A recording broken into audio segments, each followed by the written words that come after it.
Hey guys, what's going on? My name's Josh, and together you and I are going through the Montana CDL Manual for 2016. Make sure you check in the underbars for links to videos, or for a link to where you can read this manual online for free, a testing website that can help you prepare. And also Ruby is a Wil-Trans instructor, and she guides you through the pre-trip, so make sure to check that out. Also in my pants you're also going to find links to Allie Knight's videos, Ellie O'Dare's videos, and the Crafty trucker, Heather, and her husband Jason. Check them out because they've helped me immensely, and yeah, hopefully they can help you too. Let's get right into it. Let's do this, shall we? Okay. So, we are on section 2, driving safely, page 2-10, and we are at 2.4, seeing. Because seeing is what? Believing. No. Have faith, people. Come on. To be a safe driver, you need to know what's going on all around your vehicle. Not looking properly is a major cause of accidents. Seeing ahead, 2.4.1. All drivers look ahead, but many don't look far enough ahead. The importance of looking far enough ahead. Because stopping or changing lanes can take a lot of distance, knowing what the traffic is doing on all sides of you is very important. You need to look well ahead to make sure you have room to make these moves safely. How far ahead to look? Most good drivers look at least 12 to 15 seconds ahead. That means looking ahead the distance you will travel in 12 to 15 seconds. At lower speeds, that's about 1 block. At highway speeds, it's about a quarter of a mile. If you're not looking that far ahead, you may have to stop too quickly or make quick lane changes. Looking 12 to 15 seconds ahead doesn't mean not paying attention to things that are closer. Good drivers shift their attention back and forth near and far. Figure 2.6 illustrates how far to look ahead. 2.6, we're going to try and show that to you right here. Okay. You guys see that? Okay, so essentially, 12 to 15 seconds is about 1 block. 12 to 15 seconds on an open city driving, it's about 1 block for 12 to 15 seconds. For a highway, open highway, it's about a quarter of a mile. The important thing about this is, you guys know you're going to be driving a lot of hours, right? At least ideally. I mean, when those wheels are rolling, we're getting paid, right? And we want to get paid. You're going to be driving a lot of hours, you're going to be tired. There's going to be times where you're not driving in an unsafe way, but you're starting to get a little tired. One of the questions on the test, and one of the greatest tools if you're tired, is to continue moving your eyes. Because when you're moving your eyes, there's something about it. I read an article about it, right?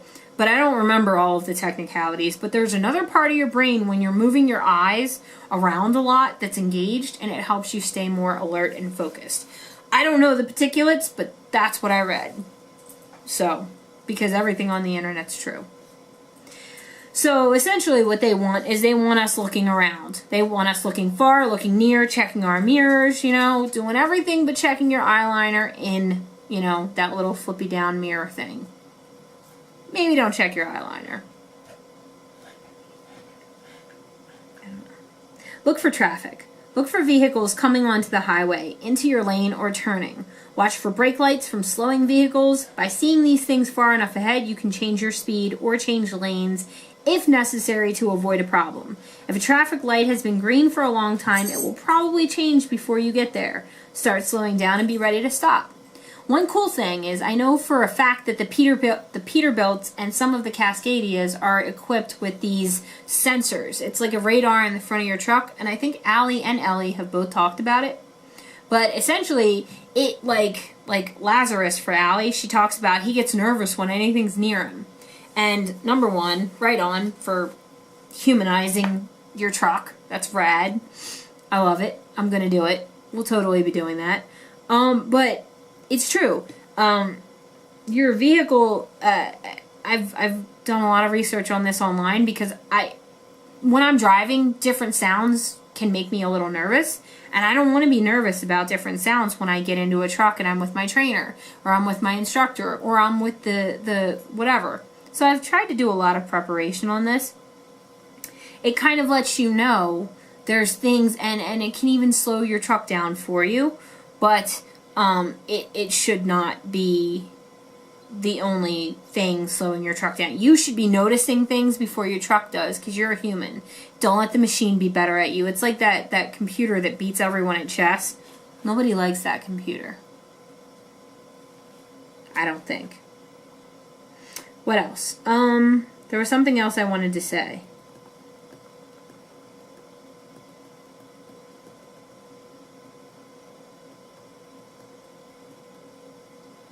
I can't remember. Moving on. 2.4.2. Seeing to the sides and rear. Oh, I know what I was going to say now. Sometimes I get a little punchy when I'm doing these videos because I try and keep it amusing because I'm starting to get bored. So I don't want you guys to think like I'm getting a little punchy because I'm trying to teach you something or like whatever. I'm talking. I'm just talking because I'm bored of this manual because it's so dry and I just want to drive the truck already, but I have to get my permit before I can do that, so I'm trying to just at least make it funny and entertaining for myself and hopefully for you. If not, sorry, I'm not trying to be annoying. But seeing to the sides and rear. It's important to know what's going on behind and to the sides. Check your mirrors regularly, check more often in special situations. Oh, I remember what else I was going to say. There's a lot of information on the website called Trucking Truth, and there's many different threads where they talk about how four-wheelers, people that drive four-wheel cars, are stupid. And I never really thought about it like this, but there have been a lot of circumstances where I did not realize how cutting off a tractor trailer could potentially endanger lives and or cost that trucker his job if he couldn't stop because I didn't give him enough space. And I realized I'm not the only person that thinks this way. Selfishly, we think, well, step on the brakes, you're behind me now, it's your responsibility not to hit me. No. Well, yes, but that's something on the other side of it. As a trucker, I'm like, okay, now I'm going to be dealing with these humans that are in their little four-wheelers and absorbed into their world. Their music's too loud. They're doing 12 different things while they're driving. You've got the girl, she's got curlers in her hair. She's trying to drive. Her foot's up on the dashboard trying to dry her nail polish with the heater vent. There's a lot going on in a four-wheeler that I have been guilty of. I mean, okay, not those examples, I'm being stupid, but like, it's a whole different awareness of it that I never had before because I wasn't emotionally invested or connected with truckers. I was, but I didn't understand how much it takes to stop these big vehicles. So that's something to know, that when we're getting behind the wheel, we're dealing with these four-wheelers that they just don't know. And for me, if somebody knowingly does something, I get a little upset. But if they do something and it's out of ignorance, that doesn't upset me really, because I'm like, they didn't know. It's not really their fault because they're clueless. So that can help with your road rage, because I know a lot of truckers battle road rage. So just prepare for them to be idiots. And it's like a toddler. Oh, you spilled the milk. I can't get mad. You're a toddler. That's what you do. You spill milk. Whatever. So that's kind of how I was thinking about it the other day when I was reading that thread, because a lot of these truckers get really mad. And I'm like, it's not like, most people aren't trying to be a jerk intentionally. They just don't know. Moving on. Mirror adjustment. Mirror adjustment should be checked prior to the start of any trip and can only be checked accurately when the trailers are straight. You should check and adjust each mirror to show some part of the vehicle. This will give you a reference point for judging the position of the other images. Regular checks. You need to make regular checks on your mirrors and be aware of traffic and to check your vehicle. Traffic. Check your mirrors for vehicles on either side and to the back of you. In an emergency, you may need to know whether you can make a quick lane change. Use your mirrors to spot overtaking vehicles. There are blind spots that your mirrors cannot show you. Check your mirrors regularly to know where other vehicles are around you and to know if they move into your blind spots. So essentially, there's a red car behind you. He starts passing, and then he disappears. Where is he? He's in your blind spot. He's still right next to you. Do not get over. That's what they're talking about. Oh, that blue car that, I passed. Well, you shouldn't be passing cars, really. I guess you would, but try not to, because I don't think you're supposed to. Whatever. Being aware of what vehicles are around you is typically a good thing. And also, I read this one website online that talked about not traveling. If you're in a truck, a CMV, don't travel in a pack, because in a lot of times, like if there's a cluster of vehicles around you, slow down and let them get ahead of you a bit, because it's better for them to be ahead of you where you can see them than to have them clustered all around you, but you're getting 2 more cents for that hour because you're going just a little bit fast. No, it's better to not make the 2 pennies and to have them ahead of you so that if something happens, you're not in the center of a cluster of little cars, some of which you can't see.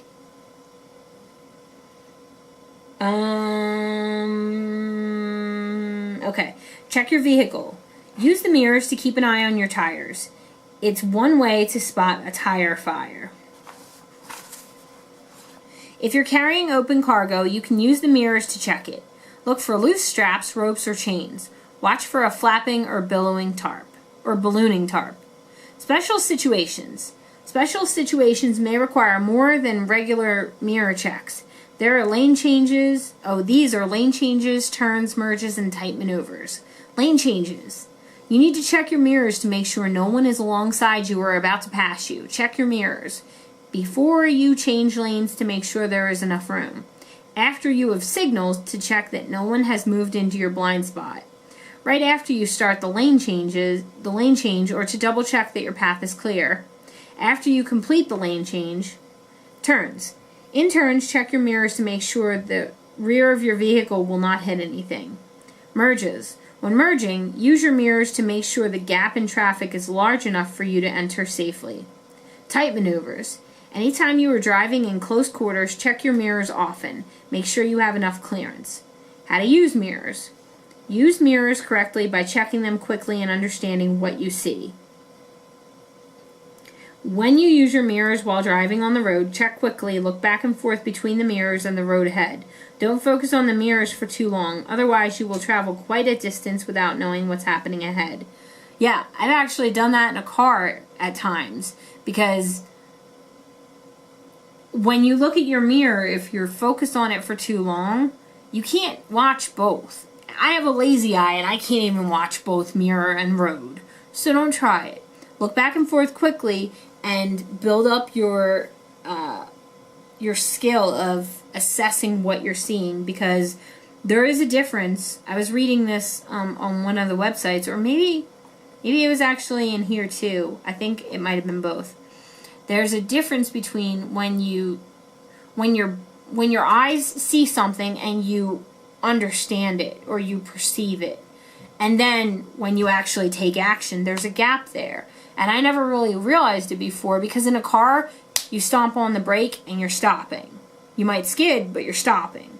In a truck, there's a gap because it takes so much longer to stop such a powerful vehicle, even more so when you're going really, really fast. So, yeah. Okay. When you use your mirrors while driving on the road, check quickly. Oh, yeah. Many large vehicles have curved, convex, fisheye, spot, bug-eye mirrors that show a wider area than flat mirrors. This is often helpful, but everything appears smaller in a convex mirror than it would if you were looking at it directly. Things also seem farther away than they really are. It's important to realize this and to allow for it. Figure 2.7 shows the field of vision using a convex mirror. This is that. See if I can get you to see. Yeah. Okay. And then we're going to stop after this because my watch is not, I didn't set it as soon as I started making this video, so what that means is I have no idea how long I've been talking, and it cuts off after 30 minutes, and that's awkward. So essentially, a plain mirror view, if they meant plain as in plain yogurt, they spelled it wrong, because this is spelled like plane that's taking off. You're flying somewhere in a plane. Your blind spot is directly behind your trailer, like this, right behind. You can't see. And then if you're using a convex mirror, it shows out further. It's talking about the other kind of plane. E-L-A-N-E. Is it? Yeah. Because, like... Convex, like, yeah. Well, it's saying that this is where you can see with a plane mirror. And then there's a convex one that shows further out because it's like a fisheye. Oh, maybe. I don't know. I don't know if it's spelled wrong or not. You're probably right, and I just don't know. Oh, I was thinking because planes, but no, you're actually right. It's probably spelled wrong. Go Montana. Okay, so that's what they're talking about, using that mirror. I think, because typically they don't just give you a bug eye mirror, from what I've seen of tractor trailers or combination vehicles or CMVs, whatever. Usually you have a regular mirror, and then there's a smaller mirror that's a fisheye. In some of the Peterbilts and some of the Cascadias, they have these little whisker-looking mirrors further up on the hood that, like, and I think they're different, but I haven't been in one, so I don't know for sure. I'll tell you when I get in one, or probably when I go solo, if I can get, if I have a camera that's capable of it, because none of the cameras that I have right now can do the long vlogs. Even this one, it's a Lumix. It's a really nice camera, but it can only record 30 minutes at a time, so that won't really work. I mean, it would be great for, like, instructional videos. I'll do those, but, like, I won't be able to do a lot of road stuff because I just won't. So, okay, so what I'm going to do, because I have no idea how long I've been talking for part 10, this video, we didn't have any questions, and I am going to stop it now, and the next video, part 11, we will pick up at communicating on section 2, driving safely, page 2-11. This is probably going to be, it's probably a short little video, but I have no way of knowing because I didn't do what I was supposed to. Anyway, guys, thank you so much for watching, and we'll see you in the next one.